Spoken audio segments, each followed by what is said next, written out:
Alright, what's up everybody? So first of all, I want to say that I have about 18 hours playing this game. So long story short, I do recommend it. If you want to skip this whole entire thing and just know what my recommendation is, I recommend it.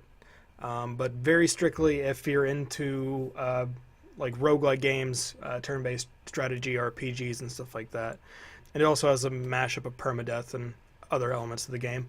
So if you're the type of person that likes sticking glass up your dick, then this is the game for you. But if you don't like any of those elements, then I completely understand why you would not want to play this game. It can be frustrating at times, for damn sure.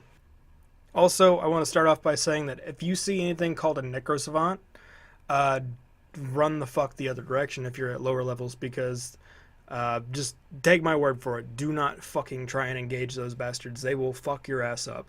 Even if you're guarding a caravan and you like have 2,000 gold on the line, it's not fucking worth it. I'm gonna show you some videotape of them fucking me up. I spent 20 fucking minutes trying to defeat some assholes. They have the ability to teleport, and it makes guarding a caravan near impossible because they're spread out in groups.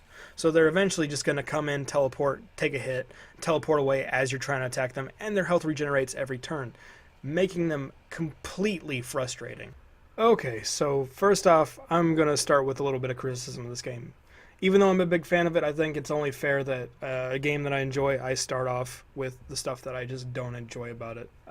First off, the world feels almost empty at times, and it just feels like it's missing something that keeps you in the loop. Like, world building is not very focused in this game, and that is an essential element of an RPG game or anything that's of this scale and magnitude. Also, the difficulty spikes. They can come out of nowhere, and the only way to really gauge how difficult a mission will be is just how much you're paid for it. They don't really explain how difficult it is. And at any time, just some random group of people can come out of nowhere and fuck you endlessly. Uh, I'm going to tell you a story about that in a little bit. So on top of these random difficulty spikes, it also has a terrible autosave feature. I'm going to tell you, just be sure that every single mission you complete in every new city that you go to, make sure that you save your game religiously, because it does not have a decent autosave feature. That battle that you went into that got you killed, guess where that autosave put you? It put you right back in that same fucking battle.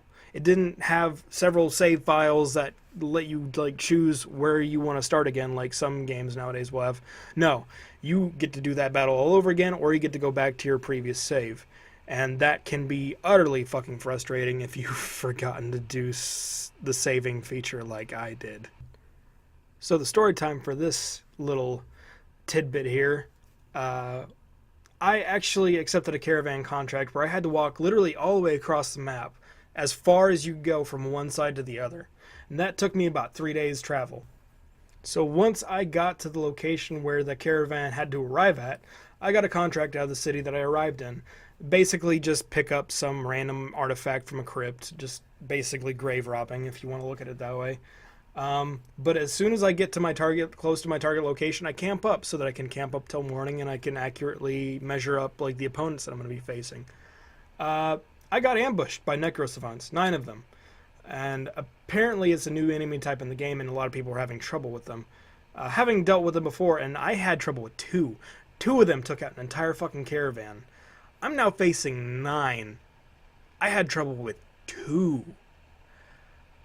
I promptly hit Control-Delete, shut off my computer. I moved to Brazil to teach history under the guise of a German named Hans. It was so fucked up.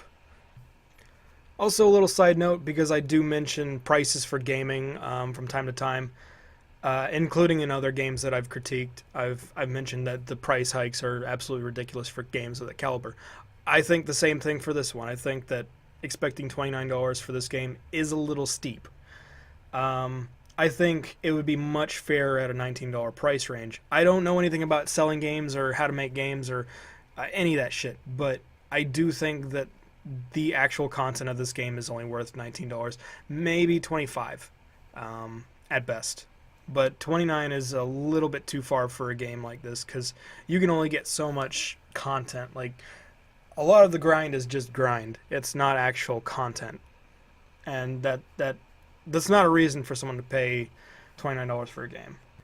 But even if I don't agree with the price, I will say that if you're looking for a niche to scratch, or a game to scratch the niche in your ads, god damn it, fuck me.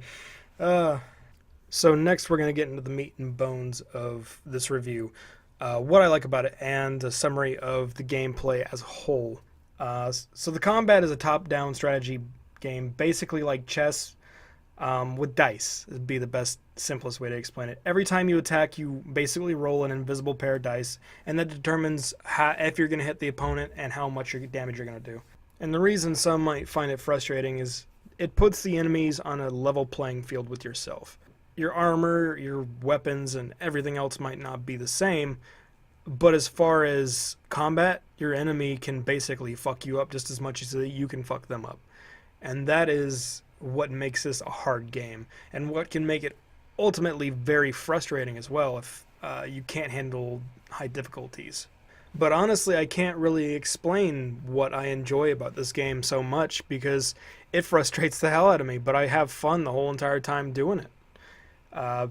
So there isn't really a full explanation I can give you into what I like about it other than I'm a fucking masochist.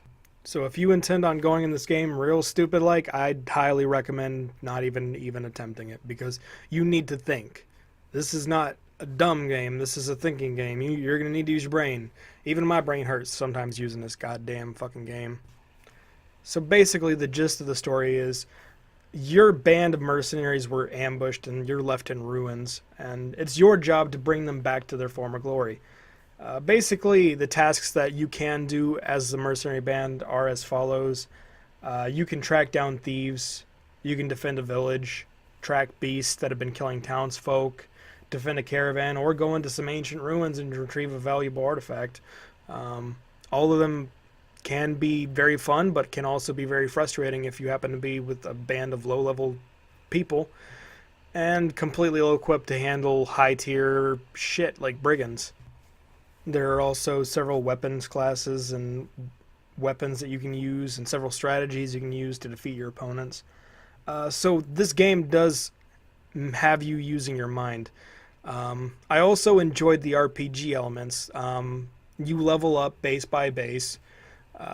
The stat progression confuses me a bit because even though you're using a certain aspect like melee, it will somehow also have you level up in appropriation you're ranged, and I still haven't grasped how that concept makes any kind of sense. How you could use a melee weapon that entire level, and then for some reason your archery decides that it wants to level up more than your melee. That doesn't make any goddamn logical sense, and I think it's just some random gameplay aspect, and they might have to patch that in. I don't know, but it's a little frustrating, but it's not a deal breaker. I also will say that the enemy variety is a bit of a breath of fresh air, and I always love the medieval settings. I am a big fan of medieval, ancient, classical antiquity, anything like that, like Roman, medieval, all of that shit I'm into. I'm a big history buff, and it's something that I'm really, really fond of. The enemies are very varied compared to similar games of this caliber, but they are quite the Tolkien trope. You've got orcs, goblins, and undead, as well as brigands. Basically a Tolkien game, if you want to look at it that way. But you can also randomize things, so towards the late game, there's a world-changing event, and you can choose them in the setup menu, or you can just choose random like I usually do. I find that to be a bit more enjoyable when you don't know what's coming. But this also has like randomly spawning maps, so you can share maps that you enjoy with your friends, or if you have any like particularly good maps that you think are good, you can share them with the community, and I enjoy roguelikes for that one reason. But that is all I can think of for my recommendation of this game. If this sounds like the game for you, then I'm glad I introduced you to it. And if you were thinking about buying it and I helped you make a decision, whether you buy it or not, I'm glad that I was able to be of some help. I thank you guys for joining me, and let me know what other games you might want me to review or have any opinions on. I'm more than happy to put them out there, but this does take quite a bit of effort because I have to write a script, I have to write the Steam review, post it, and then create a translation from my Steam review to a script. It's not really a script, it's more or less I base my entire reviews off of my Steam reviews.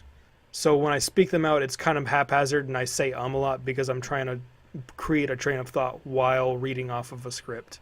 So if it sounds a bit weird, I'm sorry, but that's just, I'm not a very good public speaker is probably the easiest way to word it. But I thank you guys all again for joining me, and I'll see you.